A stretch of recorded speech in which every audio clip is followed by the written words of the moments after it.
Mau berdoa. Kami mengucap syukur, berterima kasih Tuhan Yesus buat kebaikan Tuhan. Kesempatan sore hari ini kami bisa bersama-sama datang kembali Tuhan dalam ibadah OCC. Mana Tuhan kami bersyukur, kami berterima kasih, kami memberikan kesempatan untuk kami datang untuk memuji membesarkan nama Tuhan. Sama-sama sebentar Tuhan kesempatan sore hari ini kami akan ditabur kebenaran firman Tuhan. Pakai Tuhan hamba-Mu, Ko Julius Cilani akan Tuhan pakai untuk menyampaikan kebenaran firman Tuhan. Pimpin urapi dan urapan daripada Tuhan. Kami semua kami mempersiapkan hati dan pikiran kami supaya firman Tuhan yang kami dengar tertanam dalam hati pikiran kami menjadi kekuatan buat kehidupan kami. Terima kasih Tuhan, kami akan sambut kebenaran firman Tuhan. Di dalam nama Tuhan Yesus kami berdoa dan kami mengucap syukur. Haleluya. Amin. Oke, saya serahkan kepada Ko Julius dan Jelani, silakan.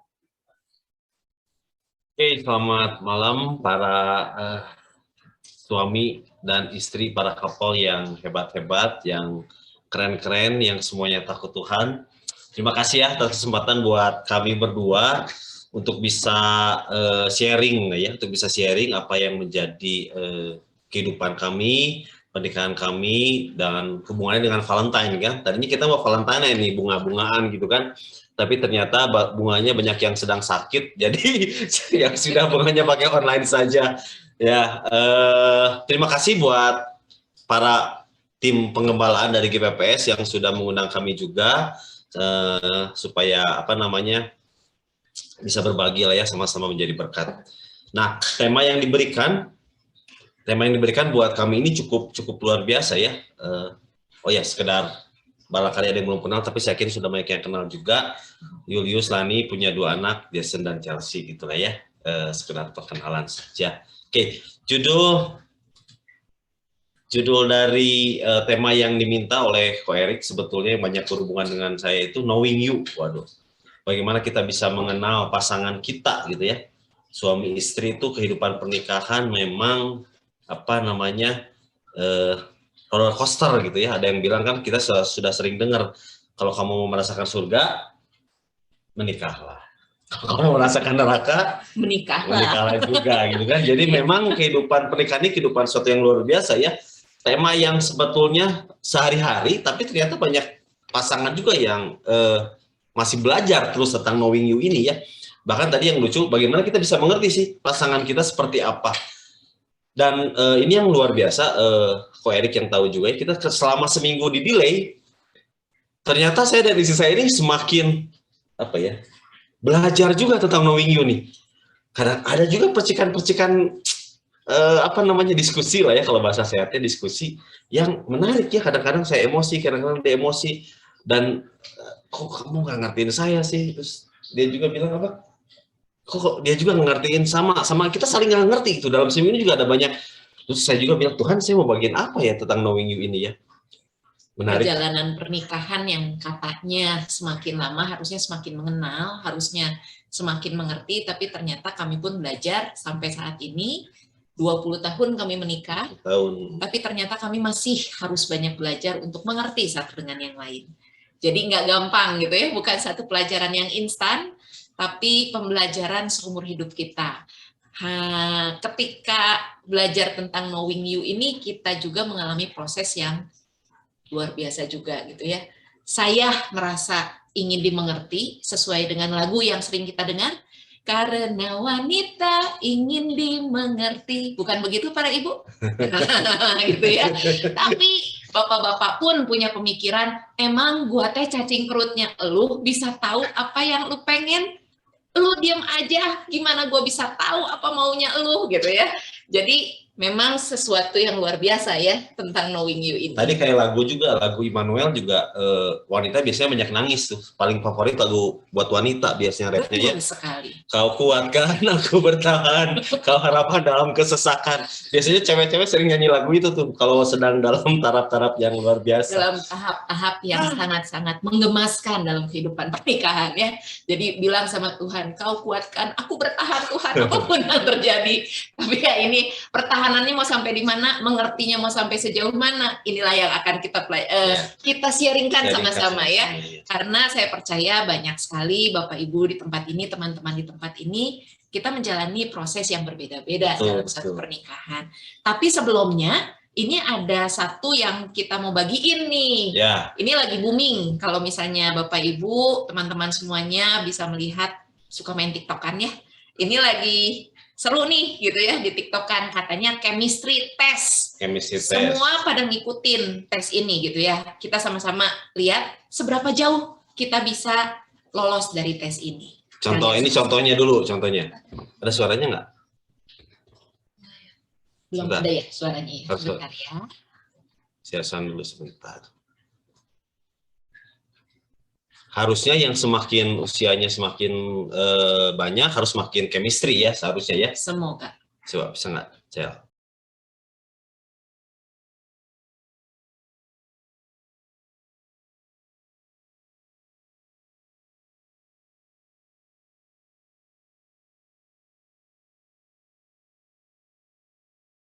Nah. Coba nih, misalnya kita mau main dulu sebentar ya sebelum kita sama-sama sharing.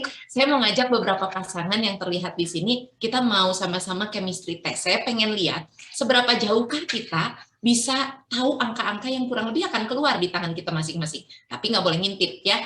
Saya mau minta yang terlihat di sini siapa ya? Siapa aja? Ayo Pak. Kok Erik, si Amel udah ketawa, itu udah siap-siap. Sudah siap ya, Ko Erik dan si Amel. Silahkan. Nanti tolong Di minta highlight tolong spotlight. hostnya di spotlight di spotlight. Dua pasang aja Dua biar pasang seru. ya, biar seru ya. Satu lagi minta tolong. Ko Yosef hostnya. dan Ciesi ya, itu Nah, kayaknya menarik nih. Ko Yosef dan Ciesi nih ya. Kita lihat sama-sama seberapa jauh sampai 5 kan? ya? Enggak, Bebas. justru angkanya. gini, kan ada 3 kali sebut angka. Ada 3, 1 sampai 5, ya 1 sampai 5 ya. Ini kan tangan cuma 1, ya. 1 sampai 5 benar-benar. Siap ya. Tolong Sebentar. di Oh. pin boleh minta tolong host Sama Ko Yosef Ciesi. di ya. Dua-duanya tutup mata ya. Ya, dua-duanya tutup mata. Bisa di Ko Yosef dan Ciesi. Sudah bisa di spotlight. Oke, Mana Ko Yosef Ciesinya ada? sebentar ya. Kita Oh ada tuh. Nah, siap. Ya, suara play. suaranya aja. Yuk, mari kita main sama-sama. Satu, nggak apa-apa. Tutup mata ya, nggak boleh ngintip ya. Kita lihat teman-teman yang lain seberapa jauh mereka bisa berhasil dari tes ini. 1, 2, 3. Mana? Sebentar. Dah.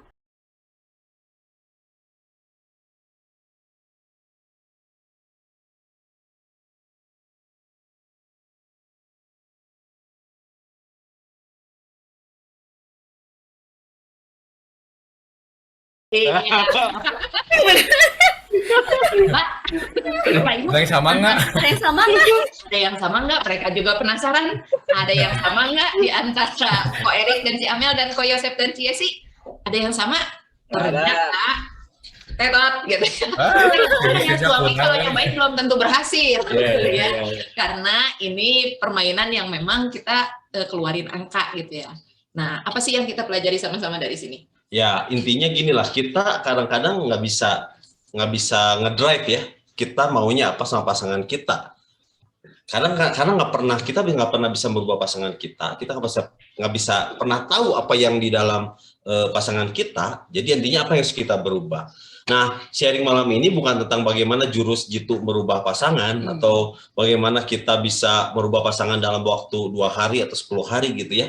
Tapi bagaimana seperti yang sudah kita lihat dari trailernya lah ya, ininya bahwa kita harus melihat dari kasih gitu ya. Nah, kita akan lihat sama-sama dari perikop yang membuat kami jadikan dasar dari apa yang kami bagikan dalam 1 Yohanes 4 ayat 7 sampai 21, tapi dibatasi sampai ayat 16. Ini ayat yang dikasih oleh Ko Erik ini ayat 7-nya saja, 1 Yohanes 4 ayat 7 gitu ya.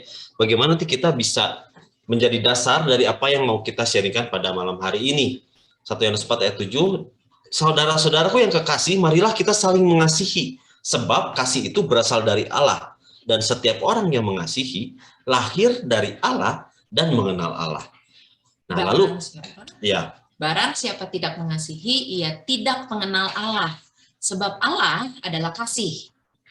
dalam hal inilah kasih Allah dinyatakan di tengah-tengah kita, yaitu bahwa Allah telah mengutus anak yang tunggal ke dalam dunia supaya kita hidup olehnya. Inilah kasih itu. Bukan kita yang telah mengasihi Allah, tapi Allah yang telah mengasihi kita dan yang telah mengutus anaknya sebagai pendamaian bagi dosa-dosa kita. Saudara-saudaraku yang kekasih, jikalau Allah sedemikian mengasihi kita, maka haruslah kita juga saling mengasihi. Tidak ada seorang pun yang pernah melihat Allah. Jika kita saling mengasihi, Allah tetap di dalam kita dan kasih-Nya sempurna di dalam kita. Ayat 13, demikianlah kita ketahui bahwa kita tetap berada di dalam Allah dan Dia di dalam kita. Ia telah mengaruniakan kita mendapat bagian dalam roh-Nya. Dan kami telah melihat dan bersaksi bahwa Bapa telah mengutus anaknya menjadi juru selamat dunia. Barang siapa mengaku bahwa Yesus adalah anak Allah, Allah tetap berada di dalam Dia dan Dia di dalam Allah. Kita telah mengenal dan telah percaya akan kasih Allah kepada kita. Allah adalah kasih, dan barang siapa tetap di dalam kasih, ia tetap berada di dalam Allah, dan Allah di dalam Dia. Ya, jadi memang perikop ini berbicara banyak tentang bagaimana kita bisa mengasihi pasangan kita gitu ya. Bagaimana kita bisa tahu bahwa cara mengasihi pasangan yang benar, cara supaya kita bisa dimengerti pasangan, dan cara kita mengerti pasangan. Nah, dari kesimpulan ayat ini, saya membagikan ada 3 hal. Ternyata kasih yang sempurna itu, dalam perikop ini saya membagi dalam 3 poin, yaitu kasih apa sih? Itu kasih yang abadi, gitu ya. Kasih yang abadi ini akan bisa membuat kita bagaimana kita menghadapi pasangan kita, bagaimana kita bisa mengerti pasangan kita, dan bagaimana bisa tadi seperti lagu tadi bisa bertahan. Kok pasangan saya nggak berubah-berubah ya? Kok pasangan saya udah saya kasih hati minta jantung, dikasih jantung minta lagi paru-paru, semua aja diminta gitu ya. Sampai saya harus sampai berkorban sejauh apa? Seberapa lama? Sampai sampai nunggu apa gitu ya? Apa yang harus terjadi? Nah, disimpulkan dari perikop tadi, kasih yang sempurna yang harus kita punya, kasih yang abadi. Nah, abadi ini adalah singkatan ya, dari singkatan ada 3 poin yang akan kita bagikan sama-sama. Yang pertama dari A itu adalah bagaimana kita bisa mengasihi pasangan kita harus alami dulu. Nah, bicara tentang alami, ini ada ayatnya juga yang tadi Yohanes 4 ayat 7. Saudara-saudaraku yang kekasih, marilah kita saling mengasihi sebab kasih itu berasal dari Allah. Dan setiap orang yang mengasihi lahir dari Allah dan mengenal Allah. Barang siapa tidak mengasihi, ia tidak mengenal Allah sebab Allah adalah kasih. Ketika dalam pernikahan, kadang kita menghadapi situasi yang benar-benar jelimet dan kusut. Nggak ngerti lagi harus diselesaikannya sampai segimana dan bagaimana, harus gimana lagi. Nah, ini yang saya alami sendiri gitu ya. Ketika saya dalam pernikahan kami yang ke-7, saya harus mengalami titik terendah dalam pernikahan kami. Saya dalam posisi tinggal di rumah mertua saya. Saya punya 2 orang anak, yang satu laki-laki dan satu perempuan. Saat itu suami saya sedang asik dengan dunianya sendiri. Dia bukan pria yang jahat, teman-teman. Dia pria yang baik. Dia pria yang takut akan Tuhan. Tapi karena pergaulan yang kurang baik, akhirnya dia tertarik ke sana. Ketika masa itu datang, segala sesuatunya yang tadinya mungkin baik-baik saja, tapi ternyata membawa kondisi rumah tangga kami tidak baik-baik saja. Jadi satu bola yang semakin lama semakin besar dan kusut gitu ya. Kebayang ya kalau misalnya kita narik, nggak jelas lagi ujung pangkalnya udah di mana, nggak jelas. Dia salahnya di mana, saya salahnya di mana, nggak jelas juga. Ujung pangkalnya di mana, nggak jelas juga gitu ya. Sampai saya benar-benar dalam kondisi yang sangat-sangat gitu ya, harus kumaha deui Tuhan, saya teh sudah berusaha menjadi istri yang baik, kok dia nggak ngertiin gue ya. Saya sudah berkorban sampai segininya, kok masih tetap kurang ya. Apalagi yang harus saya kasih, apalagi yang harus saya korbankan, apalagi yang saya harus berikan supaya suami saya ini puas dalam tanda kutip dalam sebagai seorang istri. Dia minta saya, dia paling dulu dia tidak suka kalau saya ke rumah mama saya. Kalau saya bawa anak saya ke rumah mama saya, dia pasti bete gitu ya. Saya pulang pasti bete segala macam.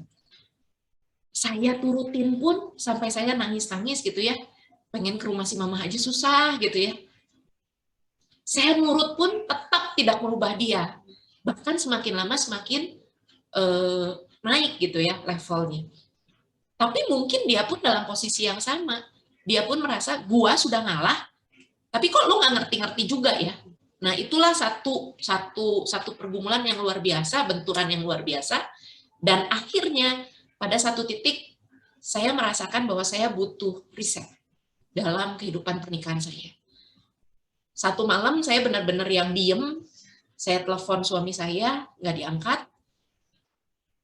Saya cuma berdoa sama Tuhan, Tuhan saya nggak tahu suami saya ada di mana gitu ya. Saya nggak telepon diangkatnya sama orang lain gitu. Saya cuma bisa bilang sama Tuhan, Tuhan suami saya punya Tuhan. Saya nggak tahu dia di mana, lagi apa, tapi yang saya tahu hati suami saya punya Tuhan. Dan saya perlu Tuhan, saya bilang gitu. Saya nggak bisa jalanin ini sendirian. Saya di situ diingetin, Tuhan tuh sayang banget sama saya. Saya orang yang mungkin bukan orang yang baik, tapi Tuhan sangat sayang sama saya. Dan pada saat malam itu saya cuma bisa nangis dan berdoa sama Tuhan, cuma bisa naikin satu buah pujian yang benar-benar nemenin hidup saya gitu ya. Ya Tuhan, tiap jam ku memerlukanmu. Saya bilang sama Tuhan, Tuhan saya butuh riset dalam kehidupan rumah tangga saya. Apa sih yang harus saya rubah? Saya harus gimana Tuhan? Pada titik itu saya datang kepada Tuhan. Saya udah bukan bicara lagi gimana caranya merubah Julius Wijaya menjadi pria sosok idaman yang saya pengen. Tapi saya sudah mulai minta sama Tuhan, Tuhan, apa yang harus diubah dari hidup saya? Dan apa yang bisa saya lakukan untuk bisa bertahan dalam rumah tangga ini? Begitu ya teman-teman ya. Ketika saya mereview ulang, ada satu titik bahwa yang saya sadari bahwa perubahan itu tidak terjadi begitu saja. Harus ada niat dari kedua belah pihak. Saya harus mau berubah. Suami saya pun harus mau berubah. Kalau saya sendiri yang berjalan, nggak akan bisa. Kalau saya sendiri yang berjalan tanpa kasihnya Tuhan, saya nggak akan mungkin bisa mengasihi dia. Saya perlu campur tangannya Tuhan. Dan ketika Tuhan menjamah suami saya, dia pun diubahkan dan dia pun mau berubah. Ya. Ketika saya tidak fokus merubah dia, saya berfokus merubah hidup saya. Tuhan, apa yang Tuhan mau untuk saya lakukan untuk hidup saya? Kasih saya untuk dia bisa jauh lebih pol dibanding ketika saya berusaha dengan kekuatan diri saya sendiri. Ya, benar. Jadi memang waktu itu dalam masa-masa itu ya, saya merasa sudah mengasihi istri saya. Saya merasa sudah tahu apa yang dia perlukan. Saya merasa sudah berkorban gitu ya dalam kehidupan sehari-hari. Saya merasa sudah berkorban. Dan sebaliknya pun istri saya kan merasa hal yang sama kan, dia merasa sudah berkorban. Gua salah apa lagi? Saya pun sama, saya salah apa lagi? Nah, meskipun kadang-kadang mungkin kita tidak ada yang jahat lah, kita tidak saling memukul, kita tidak pernah ada KDRT, tapi ternyata kadang-kadang cara kita mengasihi ketika itu tidak tepat, tidak sampai dengan sasaran, ya akhirnya tidak membuat keadaan lebih baik gitu ya. Nah, memang dia ada satu momen yang membuat dia bisa bertemu, bisa mengalami kasihnya Tuhan sebelum dia akhirnya dia bisa, ya memang dia ketemu sama Kodiki ya. Sempat curhat-curhat, saya juga baru tahu setelahnya. Saya kaget ternyata dia curhat sama Kodiki di mall, nangis-nangis berdua. Itu orang lain ngelihat ada apa itu cina, ada cewek nangis ke si Kodiki cina gitu ya. Saya baru tahu setelahnya ternyata ada situasi yang merubah. Kodiki ngajak saya ikut camp pria gitu ya. Camp pria, waktu di camp pria ini yang saya akhirnya bisa mengalami lagi yang disebut kasih yang abadi tadi. Waktu saya sebelumnya saya sudah melayani Tuhan dari awal, tapi ternyata saya belum merasakan, belum mengalami kasih Tuhan yang abadi itu yang seperti apa gitu. Itu yang membuat saya berusaha, saya jadi stres sendiri berusaha mengasihi, perasaan saya udah benar, udah melakukan apa yang saya anggap saya benar, kok nggak nyampe, dan sebaliknya begitu. Nah itu membuat akhirnya Tuhan berproses dengan kita masing-masing. Tuhan meriset dia, dan Tuhan pun meriset saya. Sehingga kami berdua sama-sama mengalami. Jadi kami tidak membereskan dengan kita berdua dulu, tapi kita sama-sama bereskan dulu dengan Tuhan secara masing-masing. Nah, itu yang membuat bagaimana kita harus mengalami kasih-Nya Tuhan, dan cara terbaik kita mengalami kasih Tuhan yang memang harus benar-benar apa yang disebut dengan percaya sepenuhnya kepada Tuhan. Ya, kadang-kadang saya merasa sudah percaya sama Tuhan Yesus, ya. Saya merasa sudah melayani Tuhan, tapi ternyata belum mengalami kasih Tuhan. Ini gambaran baptisan, ya. GPPS di Selam juga ya baptisannya, ya? Sama ya? Sama ya, oke. Berarti kita cenderung lebih mudah saya menjelaskannya. Jadi saya dibaptis itu, Bapak Ibu, umur kelas 6 SD, udah dibaptis, gitu kan. Saya merasa sudah percaya Tuhan Yesus, kelas 6 SD, saya sudah beres. Tapi ternyata, gambaran dari baptisan ini sangat dalam menurut saya. Waktu kita dibaptis, ternyata itu kita harus turun ke bawah, harus mati. Dan waktu kita mati, kan baptisan suka gitu ya, mati, waktu bangkit itu bangkit bersama Tuhan Yesus, mengalami kasih Allah. Banyak orang berpikir saya dibaptis itu supaya saya selamat, banyak orang berpikir dibaptis supaya saya bisa masuk surga. Itu memang betul. Tuhan menjanjikan janji keselamatan kita masuk surga lewat iman percaya kita, dan salah satunya lambangnya dibaptis. Tapi mukjizat terbesar dari baptis adalah waktu kita dibaptis, itu kita lahir baru. Lahir dari Allah. Tadi seperti dari 1 Yohanes kan, Allah adalah kasih. Allah adalah kasih, Allah tidak hanya saya mengasihi, itu adalah salah satu kegiatan Allah, mengasihi. Tidak begitu. Ini Allah adalah kasih. Seluruh kehadirannya Allah, seluruh keberadaannya Allah itu adalah kasih. Nah, waktu kita menerima Tuhan Yesus, kita masuk dalam kematian dan dibangkitkan dengan lahir baru, kita itu lahir dari Allah. Mukjizat terbesarnya kita bisa dimampukan hidup dengan kasih yang baru. Artinya ada perubahan, kayak di Islam itu kan berarti seluruhnya masuk, seluruhnya dikebawahin, dan akhirnya waktu keluar itu semuanya perubahannya menyeluruh. Apa yang perubahan yang utama yang mendasar dari adalah aspek DNA kita. Semua keberadaan kita, pikiran, perasaan, perkataan, perbuatan. Jadi waktu kita bagaimana kita bisa mengalami kasih Tuhan itu, waktu kita terus Tuhan minta kasih. Waktu kita kadang-kadang tidak mampu mengasihi pasangan kita, kita terus ke atas, kita terus berserah kepada Tuhan, gitu ya. Sehingga ketika Nadi bilang bagaimana kita caranya bisa mengasihi pasangan kita dengan alami kasih Tuhan, di riset. Ketika kita bisa meriset, kita diam sejenak, kita tidak terlalu fokus dengan bagaimana merubah pasangan, tapi bagaimana merubah diri kita. Waktu kita riset, akhirnya kita bisa menjadi ready. Itu adalah bagaimana kita mengalami kasih-Nya Tuhan. Nah, yang kedua dari A itu abadi. A dan sekarang ba, gitu ya. Ba itu bicara tentang bagaimana kita bisa membagikan kasih Tuhan. Kalau kita sudah mengalami kasih Tuhan, yang kedua adalah bagikan. Yohanes 4 ayat 11 bilang seperti ini, saudara-saudaraku yang kekasih, jikalau Allah sedemikian mengasihi kita, maka haruslah kita juga saling mengasihi. Tidak ada seorang pun yang pernah melihat Allah. Jika kita saling mengasihi, Allah tetap di dalam kita dan kasih-Nya sempurna di dalam kita. Ketika saya sudah meriset hidup saya, tadi dibilang sama Ko Yus, sudah diriset, bakalan ready nih untuk langkah selanjutnya. Langkah selanjutnya apa? Kita harus membagikan kasih yang kita alami dari Tuhan tadi. Kita bagikan, kita mulai komunikasi yang baru dengan pasangan kita.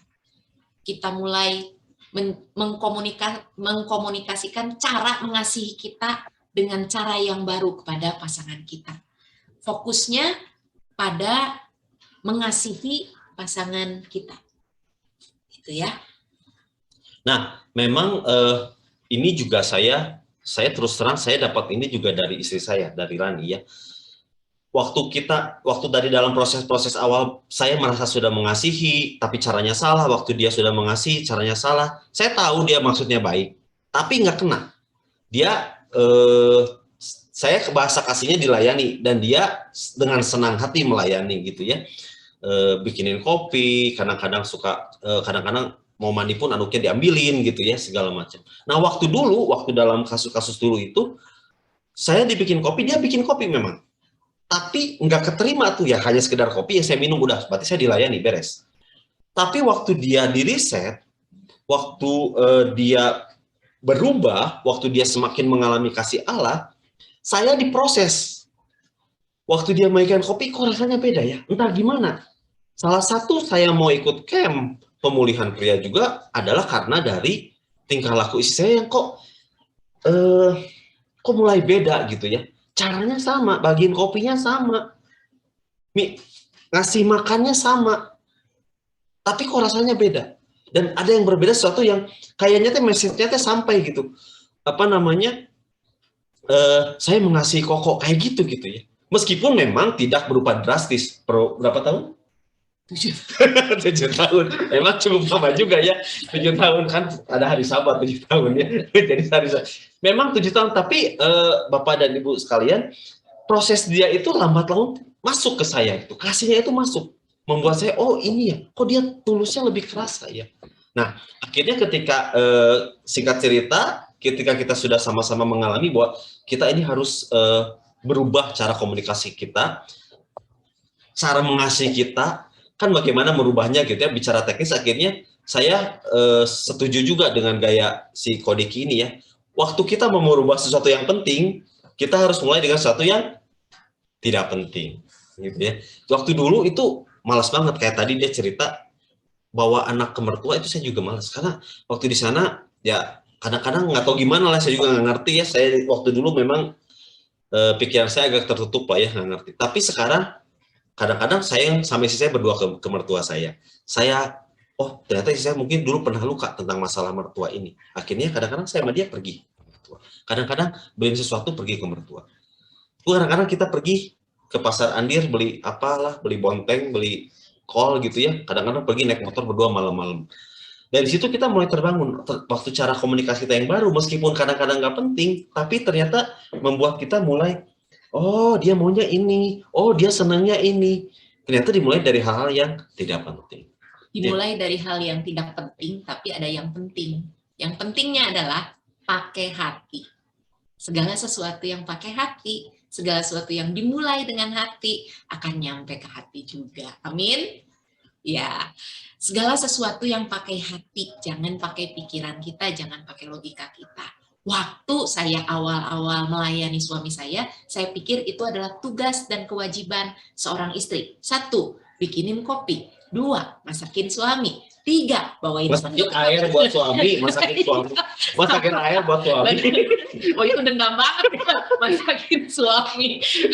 3, misalnya ya, rumah harus beres waktu dia datang, karena saya belajar dari mama saya, kalau suami datang harus dibawain air putih, suruh dia duduk, minum, dan sebagainya. Saya sangat belajar itu dari mama saya.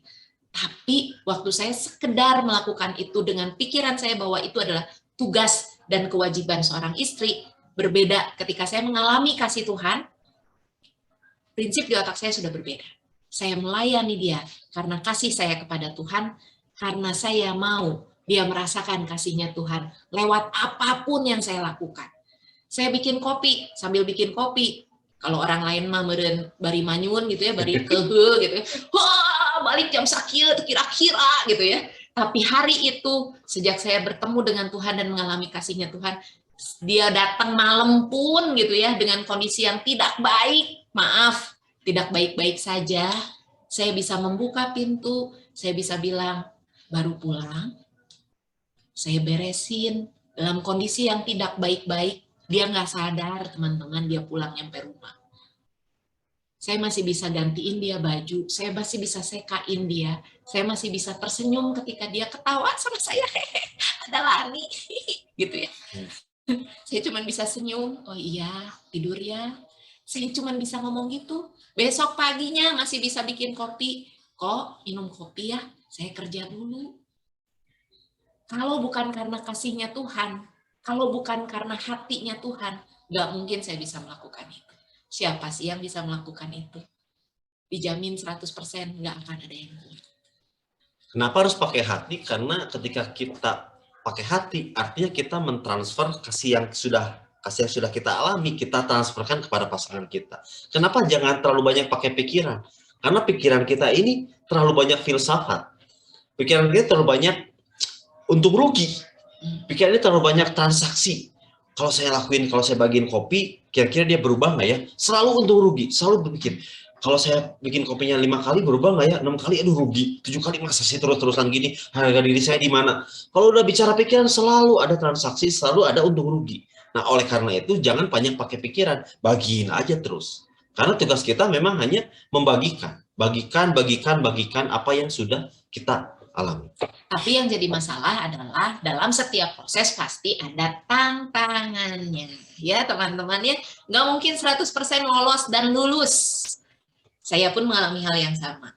Yang tadi dibilang sama Ko Ius. 1 kali bikinin kopi, masih bisa senyum 2 kali, 3 kali, 4 kali mungkin ya. Ketika dia datang dengan kondisi yang baik-baik saja, mungkin kita akan bisa menerima dengan baik.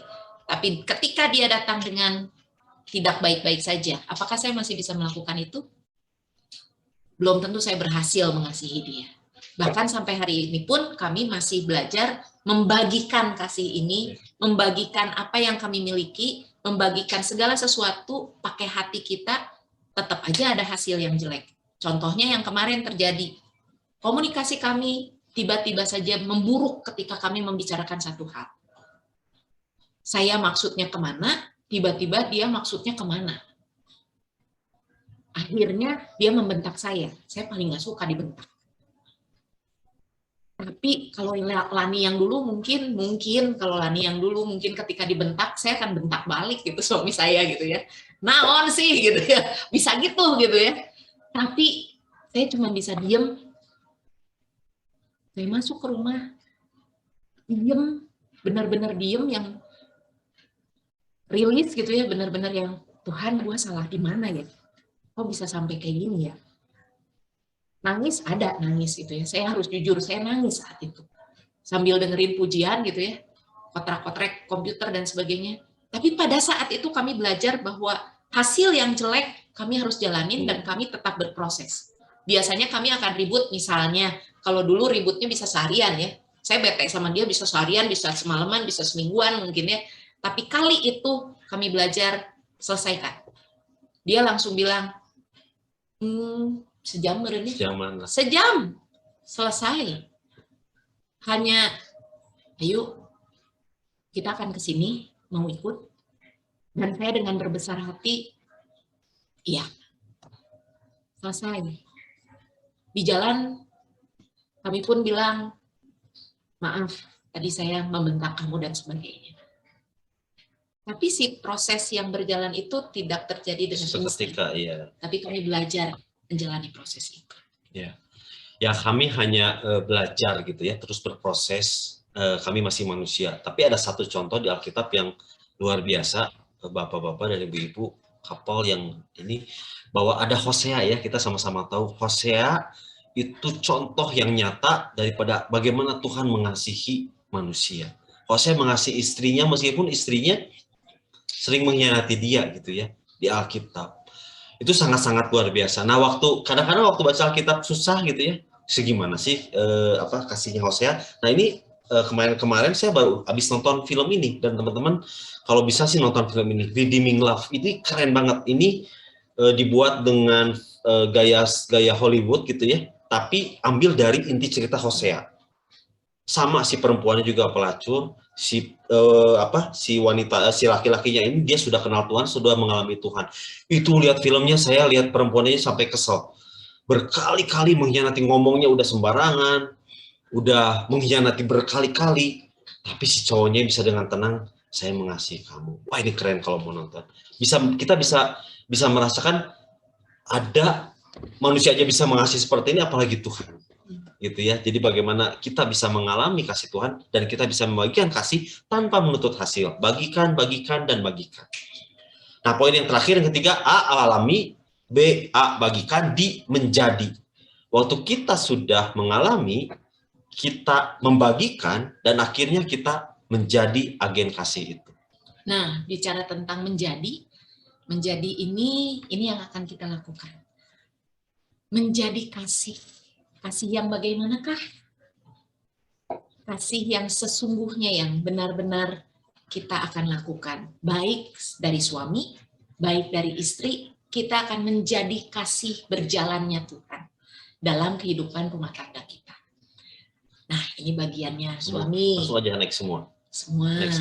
Nah, jadi waktu bagaimana kita menjadi kasih ini, kita dari yang tadi kita alami, kita bagikan itu menjadi suatu refleks, menjadi suatu kebiasaan, menjadi karakter kita. Kita ini pengennya membagikan kasih. Kita ini pengennya nggak mau waktu yang tadi cerita 1 jam itu ya, 1 jam akhirnya kita ribut, akhirnya kita beres. Saya terganggu gitu, kok ngapain ya ribut lama-lama? Pengennya damai, pengennya damai. Nah, waktu kita ada konflik dalam pasangan kita, kita maunya itu sudah refleks pengennya membagikan kasih. Sudah sedikit sekali ingin menyakiti. Nah, tugas kita adalah bagaimana kita mengalami Tuhan, membagikan kasih dan akhirnya menjadi kasih. 2 fungsi utama daripada pria dan 2 fungsi utama daripada wanita. Ini mungkin nggak bisa dibahas hari ini secara mendalam ya, tapi secara gambaran umumnya itu bagaimana itu seorang pria itu harusnya dia itu minimal S2 harusnya. S1 kedokteran dan S1 psikologi. Ini minimal ceritanya ya. Jadi bagaimana seorang pria itu harus bisa menjadi dokter bagi istrinya. Suami harus melihat kebutuhan istrinya itu apa. Apa yang menjadi sering penghalang istrinya itu mengalami kasih Tuhan dan bagian kasih Tuhan. Saya sendiri melihat istri saya, dia ada masalah terbesar, dia adalah di problem emosi. Nah, bagaimana saya bisa, ternyata waktu saya diagnosa ini penyakit dia itu yang paling besar adalah emosi. Jadi saya akan terus fokus bagaimana saya mengasihi istri saya supaya emosi dia bisa lebih terkendalikan, bisa menjadi lebih baik. Tugas suami yang pertama seorang dokter. Yang kedua sebagai seorang konselor. Saya ini dulu paling nggak mau ngedengerin istri saya curhat. Paling malas gitu ya, mendingan main game. Tapi ternyata tugas seorang suami yang utama itu menjadi konselor bagi istrinya. Gitu ya, karena seorang istri itu butuh untuk didengarkan. Suami itu harus bisa mendengar yang baik dan menjadi partner yang baik. Tidak hanya menjadi pendengar, tapi menjadi partner yang baik. Nah, ini yang saya kasih garis huruf besar adalah untuk mendorong. Kalau kita hanya mendengar saja, tanpa ada solusi, juga capek jadi suami ya. Nah, bagaimana kita waktu kita dengarkan, kita dorong dia untuk kamu itu harus maksimal dalam destiny dan panggilannya. Kita fokuskan istri saya pada destiny dan panggilannya. Istri saya ini waktu sebelum kami berdua sama-sama mengalami kasih Tuhan yang lebih dalam, dia hanya menjadi seorang guru sekolah minggu. Tapi ketika Tuhan ubah terus, dia semakin banyak talenta-talenta, karunia-karunia yang ternyata Tuhan titip di dia, tapi dia tidak maksimalkan. Karena terhalang oleh problem emosi, kalau yang dalam kasus ini saya. Jadi saya harus menyembuhkan problem emosi itu, sehingga dia bisa, dan saya bisa mendorong dia untuk, kamu itu banyak talenta, terus pakai, Tuhan mau pakai kamu untuk kemana. Waktu pertama dulu dia suruh nyanyi di gereja, dia nggak mau tuh, enggak saya nggak mau nyanyi, saya nggak mau, dia orangnya pemalu gitu ya, nggak mau, tapi saya dorong, bisa. Sekarang saya ngelihat dia menjadi seorang worshiper yang dahsyat, yang punya hati yang menyembah. Suara dia mungkin tidak sempurna, tapi hatinya dia waktu menyembah, wah saya ikut merasakan, gitu ya. Dan terus saya dorong waktu ada kapan pernah cerita, ada yang minta saya jadi pembicara katanya. Waduh, saya jadi pembicara, dia kaget setengah mati gitu ya. Terus sama saya terus dorong, akhirnya dia berani dan akhirnya jadi berkat tuh. Bahkan kalau Bapak Ibu dan Saudara sekalian bisa lihat, istri saya itu lebih jago dalam menyampaikan firman daripada saya. Jadi tugas seorang suami itu adalah menjadi dokter dan menjadi konselor bagi istrinya. Tapi karena tugas suami itu dokter dan konselor, kebayangkan ya beratnya kayak apa. Kalau jadi dokter di dunia aja berat banget. Konselor di dunia aja berat banget. Berarti dia butuh seseorang yang bisa mendoakan dia, yang jadi penopang buat hidupnya, dan menjadi penolong buat dia. Kalau dulu mungkin saya bukan seorang pendoa. Kalau dulu mungkin saya bukan seorang penolong. Tapi ketika saya mengalami kasih Tuhan, saya diajarkan untuk menjadi seorang istri yang menjadi pendoa, menjadi tiang penopang yang menjadi kekuatan buat suami saya. Doakan segala sesuatu yang terjadi dalam kehidupannya. Kadang-kadang kita nggak ngerti di kerjaannya seperti apa, dia pulang tiba-tiba bete. Kalau dulu tiba-tiba bete, kurang salah naon, ujuk-ujuk di betean gitu ya. Tapi sekarang ketika dia pulang bete, oh iya dia bete, saya cuma bisa bilang, Tuhan tolong jagain suami saya nggak tahu apa yang terjadi, nggak berapa lama kemudian dia pasti akan cerita ke saya. Dan kadang-kadang yang terjadi adalah, yang saya rasakan adalah, dalam situasi yang pelik, dalam situasi yang mendesak, doa itu luar biasa. Yang menjadi kekuatan tiang utama yang menjadi kokoh satu rumah tangga adalah doa. Saya nggak bilang doa suami kurang berperan, tapi di sini saya mengajak teman-teman yang wanita, istri-istri, mari berdoalah untuk suami kita, apapun, dalam kondisi apapun, dimanapun, kapanpun. Jangan lupa berdoa, jangan takut untuk berdoa, jangan malu untuk berdoa, tapi biarlah dalam segala aspek kita, dalam segala aspek kehidupan kita, jadilah pendoa supaya tiang dalam rumah tangga kita semakin dikuatkan oleh Tuhan. Dan jadilah penolong, bukan perongrong. Kata-kata ini selalu kita dengar, tapi apakah kita melakukannya atau tidak? Kita tahu kata-katanya ini dengan khatam gitu ya. Penolong bukan perongrong, tapi apakah kita jadi penolong atau kita jadi perongrong? Jangan-jangan kita tahu kata-katanya, tapi kita memilih untuk menjadi perongrong suami kita, bukan penolong suami kita. Padahal yang Tuhan mau, istri belajar untuk menolong suaminya. Belajar mengerti apa dan kapan menolong suami.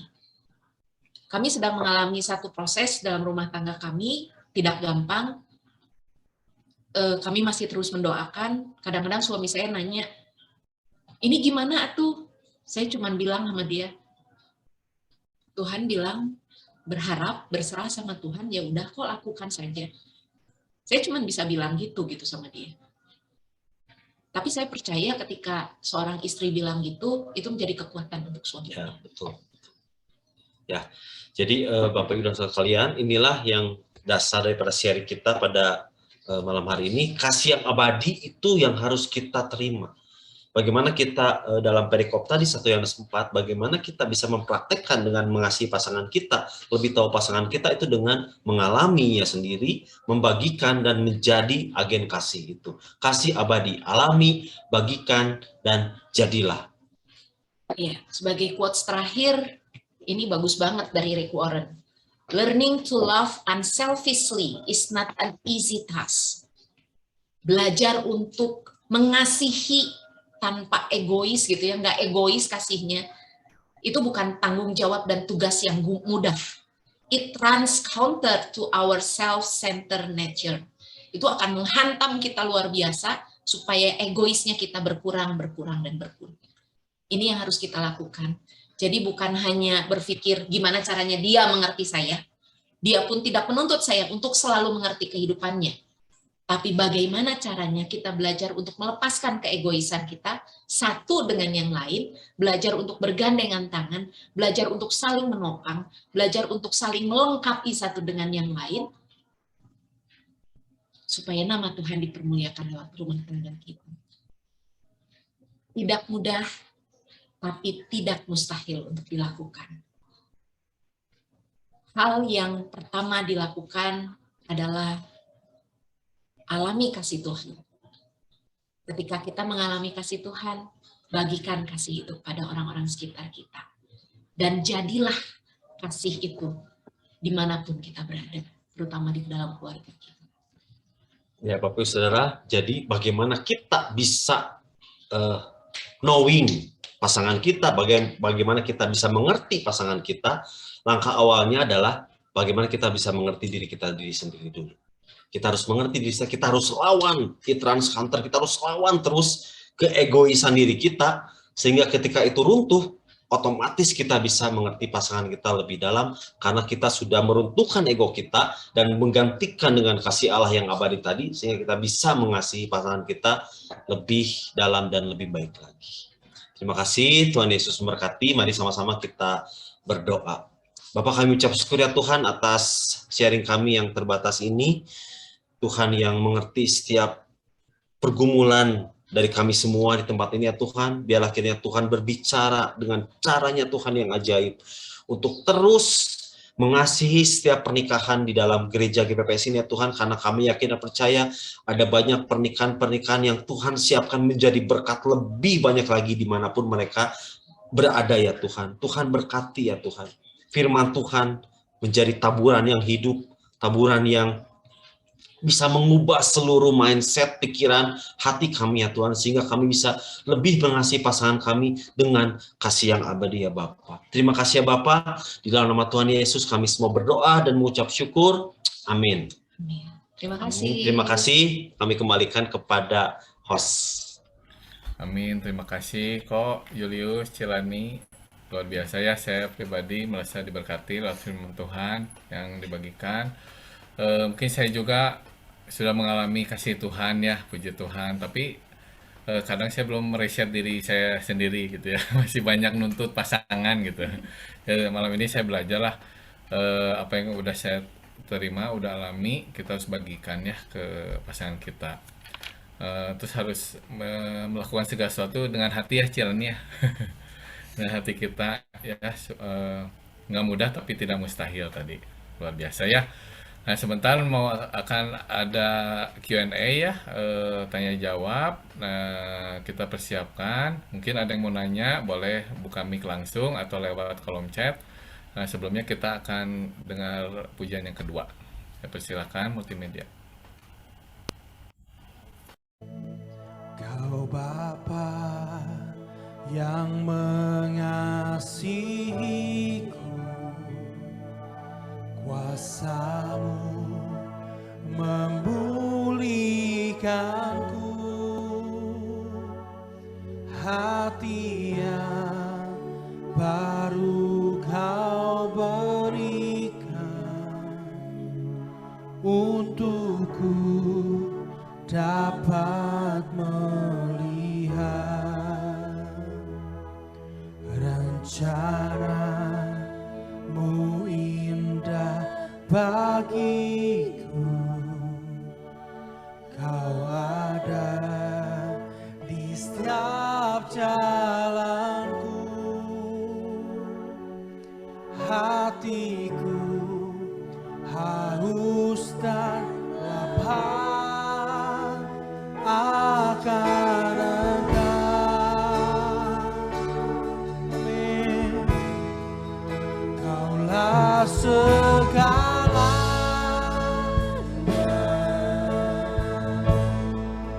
di dalam hidupku,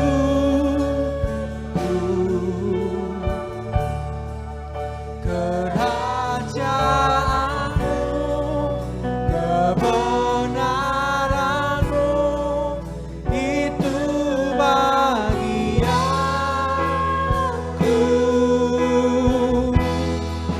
Kaulah yang ku pandang selama hidupku,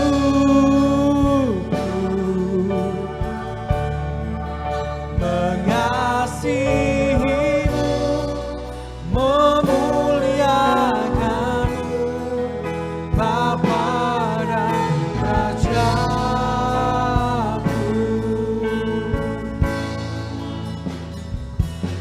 Kau Bapa yang mengasihiku, kuasa-Mu memulihkanku, hati yang baru Kau berikan, untukku dapat melihat rencana-Mu indah bagiku. Kau ada di setiap jalanku, hatiku haus dan lapar akan Engkau. Kaulah segalanya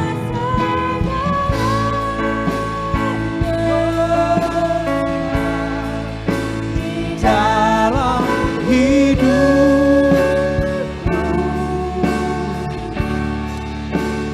kerajaanmu, kebenaranmu, itu bagianku.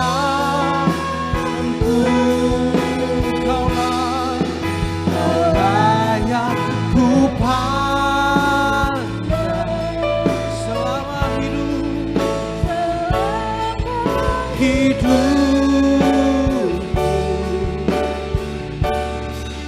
mengasihimu, memuliakanmu, Bapa dan Rajaku.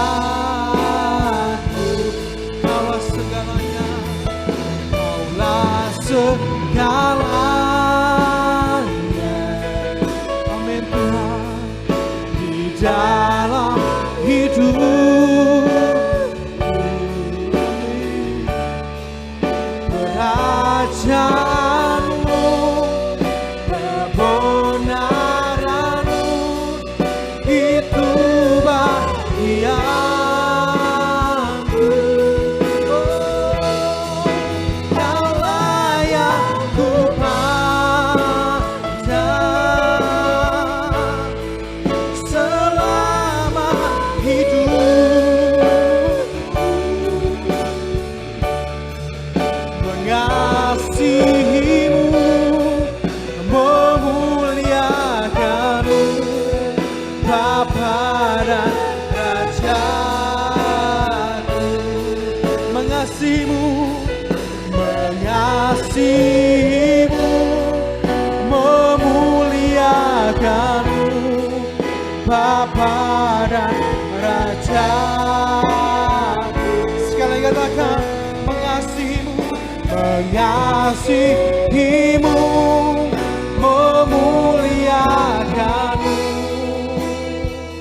oh, Bapa dan Rajaku. Berikan tepuk tangan yang paling meriah buat Tuhan kita. Amin. Haleluya. Yes. Ya. Oke, ada pertanyaan? Saya persilakan. Jangan malu-malu.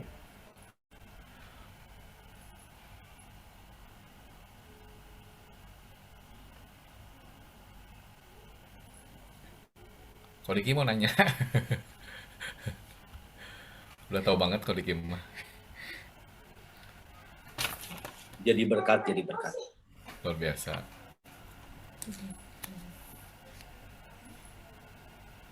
Ya, ada yang mau nanya?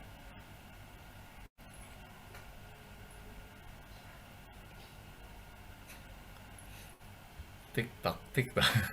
Ya saya aja ya. Oh, Bukan boleh. nanya, saya diberkati banget. Sering lah dengar cerita. Ini sahabat saya ini memang. Lani, Julius, dari kuliah. Tapi tadi waktu firman Tuhan disampaikan, ya ada sesuatu lah, rema yang loncat gitu ya dari hati ya. Bahasanya kurang lebih, Lani sih nggak bicara begitu, cuman saya dapatnya intinya, sekalipun suami saya di posisi tidak benar, di situasi tidak benar, dengan orang yang tidak benar, nah Lani ini punya konsep yang saya menarik gitu. Tapi saya percaya dia ada, Tuhannya ada. Nah ini, aduh bagus banget. Biasanya kan kita, ini suami saya lagi di sama siapa, di kondisi apa, mungkin lagi ngaco, kok nggak mikir Tuhannya. Tapi Lani tadi ngomong, saya percaya dia pasti ada Tuhan. Nah ini menurut saya, thank you ya Lan. Ini pintu awal untuk mengalami kasih karunia. Ini keren banget.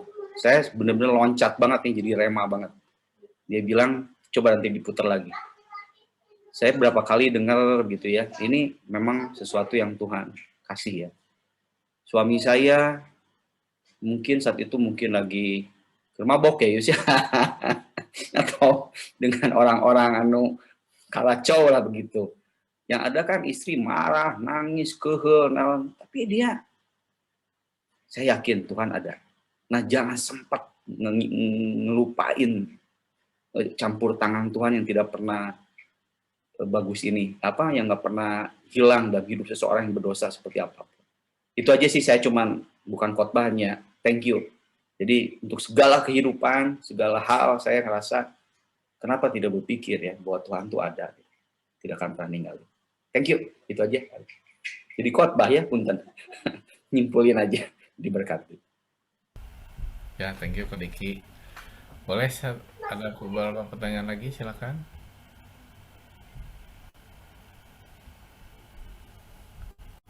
Ini ada yang mau nanya cuma malu-malu nih.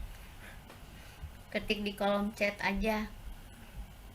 Cidebi mau Debbie Cidebi? gimana, Ci? Udah jelas. Dapat berkat sih. Ya, luar biasa. Sama kalau itu mungkin kalau Pak Julius itu versi cowoknya, kalau di sayanya ceweknya. Saya agak emosian orangnya, tapi punya suami sabar banget gitu. Jadi selama kami 25 tahun pernikahan, nggak pernah gimana-gimana ya, sampai ributnya gimana-gimana gitu. Puji Tuhannya kami bisa saling ngerti gitu. Memang yang paling penting memang pengertian gitu ya. Itu nomor satu, kita harus mau, ya pasti semua ada kelebihan, ada kekurangan. Jadi saya dapat berkat hari ini, ya kita harus menjadi kasih itu ya. Yang saya dapat menjadi kasih gimana caranya. Memang kalau di 5 tahun pernikahan, wah itu pasti ada lah ya. Pasti ngerasain gitu ya. 10 tahun pernikahan makin sebenarnya gitu ya, makin apa ya, jadi makin udah tahu banget gitu dia tuh siapa. 15 tahun pernikahan udah jadi sahabat. Ya 15 tahun itu udah jadi sahabat, 20 tahun pernikahan udah enggak, waduh, udah kayak gimana gitu ya, udah lebih dari sahabat gitu ya. Nah, udah 25 tahun nih, sekarang saya baru mau ya. Nanti tanggal 2 Maret 25 tahun. Udah beda lagi perasaannya ya. Udah macam-macam gitu, udah sahabat, udah kayak orang tua, sama-sama gitu dua-duanya gitu. Saling ngomong gitu dan lain sebagainya. Itu yang saya dapat hari ini, menjadi kasih yang harus kita pertahankan terus dalam rumah tangga kita. Itu aja sih. Tuhan berkati ya Pak Julius sama Bu Lani. Ya, makasih Cidebi. Ada lagi satu pertanyaan lagi, silakan. Kalau nggak ada yang nanya, mau ada pengumuman? Nggak ada? Oke, saya serahkan kepada Ibu Hani untuk pengumuman. Silakan. Ya, selamat malam semuanya. Saya akan bacakan sebagian dari pengumumannya.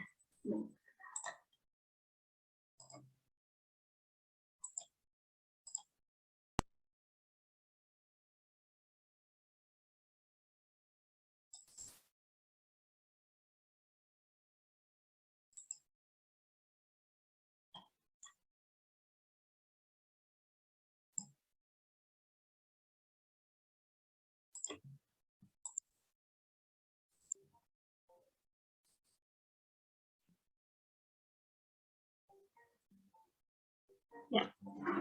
Pengumuman Agape Kapal Community. Ini untuk ibadah raya. Ibadah raya kita setiap hari Minggu ada ibadah online dan onsite. Untuk onsite, ibadah pertama pukul 6, ibadah kedua pukul 7.45, ibadah ketiga pukul 16. Terus ada juga setiap ibadah itu disertai dengan ibadah online ya, via Zoom atau YouTube juga ada. Nah, ini untuk hari Minggu besok, mohon perhatiannya, ibadah raya kita ini diadakan via Zoom. Pukul 7.30 hanya satu kali, linknya sama-sama yang kita pakai hari ini, ID-nya 445399804, pas ID-nya 246130. Yang selanjutnya doa pagi. Kita ada doa pagi setiap hari Senin sampai Sabtu pukul 5 pagi. Saya mau mengajak Bapak Ibu Saudara ya, buat kita sama-sama setiap pagi datang di hadapan Tuhan, kita sama-sama mau bertumbuh, melengkapi diri kita di pagi hari dengan ikut doa pagi, supaya kita menghadapi hari-hari sepanjang hari itu dengan berkat Tuhan, dengan kekuatan yang dari Tuhan. Ini Zoom ID-nya sama dengan yang kita pakai pada malam hari ini juga. Yang selanjutnya ada pengumuman dari Agape Berdoa. Bagi seluruh jemaat ACC yang sedang berbeban berat atau ada sesuatu yang ingin didoakan, bisa mengisi form online yang disebut kotak doa. Nah, ini linknya, atau bisa juga kalau susah masuk ke link ini, bisa juga menghubungi saudari Amelia. Selanjutnya, ini untuk bulan Maret. Ibadah ACC bulan Maret ini akan dilayani oleh Bapak Pendeta Theo Mose dengan tema Understand pada hari Sabtu tanggal 19 Maret 2020. Ibadahnya akan kita umumkan menyusul ya, apakah lewat hanya lewat Zoom aja atau kita online dan onsite. Selanjutnya, ini ada Agape, ACC Agape Sosmed. Ini ada channel YouTube kita, Agape Couple Community. Terus yang selanjutnya juga, kita juga punya Instagram. Ini user ID-nya. Terus yang selanjutnya juga, kita punya juga TikTok ACC Agape. Ya, kita juga mau lewat medsos juga, kita mau bagi berkat juga. Yang selanjutnya, ini ada persembahan buat Bapak Ibu Saudara yang rindu untuk memberikan persembahan untuk ibadah ACC, dapat transfer ke rekening Sofia Magdalena BCA dengan nomor rekeningnya 2430103019, atau bisa juga scan QR. Barangkali buat Bapak Ibu yang hari ini, yang sekarang nggak keburu, nanti akan di-share di grup ACC ya, di grup couple. Nah, sekian pengumuman kita malam hari ini. Sebentar kita mau foto dulu ya. Tolong yang nggak dibuka, kameranya bisa tolong dibuka.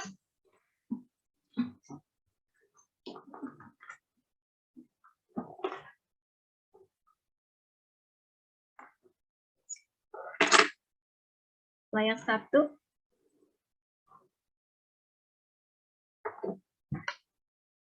Satu, 2, 3. Yang selanjutnya layar 2. Layar 2 banyak yang belum dibuka. Ya, 1, 2, 3. Ya, udah beres. Nah, untuk doa penutup dan doa berkat, saya serahkan pada Pak Gem Daniel untuk tutup kita dalam doa. Ya, puji Tuhan. Terima kasih, Bro Julius, Sislani, yang sudah jadi berkat untuk ACC malam hari ini. Luar biasa. Ya, saya sangat diberkati. Saya dapat statement tadi. Kita harus dari hati, melayani dengan hati, pasti sampai ke hati, kata Sislani. Luar biasa. Puji Tuhan. Terima kasih. Ya. Jadi saya ingat ingat apa statement Trias Jati, yaitu apa? Kalau egois itu selalu ingin selalu mengambil, meskipun harus mengorbankan orang lain. Ya, meskipun itu dalam melakukan melayani seolah-olah dalam tanda petik melayani, tapi sebetulnya ingin diperhatikan, ya. Dan itu sebetulnya sedang sepertinya menolong, padahal jadi pembantu itu. Meskipun menolong dan membantu sama, tapi saya luar biasa setelah diriset dengan kasih, karena kasih itu selalu memberi, meskipun harus mengorbankan diri sendiri. Maka bukan lagi jadi pembantu, jadi penolong dan menjadi aplikasi dari kasih. Luar biasa. Ya, kita sangat diberkati malam hari ini. Terima kasih sekali lagi, Tuhan pakai terus Bro Julius. Ya, Seslani jadi berkat, terus Tuhan pakai bagi kemuliaan Tuhan. Ya, terima kasih. Mari saudara kita sama-sama akhiri dengan doa. Bapak, kami bersyukur untuk malam hari ini, malam yang indah, malam yang luar biasa. Kami boleh sama-sama dengan pasangan kami malam hari ini mendapat berkat kasih daripada Tuhan lewat kebenaran firman Allah. Biarlah kasih-Mu Tuhan itu yang telah Kau limpahkan dalam hati kami untuk kami dapat Tuhan alami dan kami dapat bagikan, bahkan kami boleh menjadi pelaku-pelaku kasih dalam kehidupan ini, terutama dengan pasangan kami Tuhan, sehingga kami terus mengalami kasih-Mu Tuhan yang luar biasa, sehingga lewat kehidupan kami, hidup kami boleh Tuhan mencerminkan kasih-Mu. Hidup kami, pasangan kami Tuhan, keluarga kami menjadi satu agen kasih-Mu Tuhan, sehingga hidup kami boleh menjadi berkat bagi kemuliaan-Mu. Memberkati hamba-Mu Tuhan, Brother Julius dan Sister Lani Tuhan, yang sudah Kau pakai memberkati kami di Agape Kapal Unity Community ini Tuhan.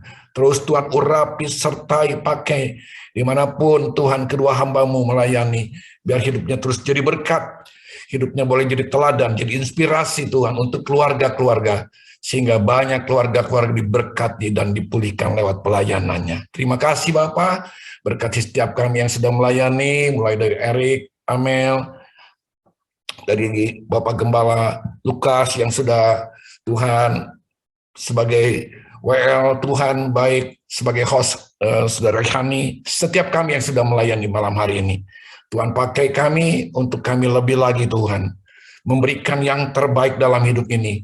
Tuhan, untuk dapat lebih lagi maksimal, untuk mengasihi Tuhan, untuk melakukan apa yang menjadi Tuhan kehendaki, apa yang menjadi hati-Mu, rencana-Mu dalam setiap kami, sehingga Tuhan kami dapat memberikan yang terbaik.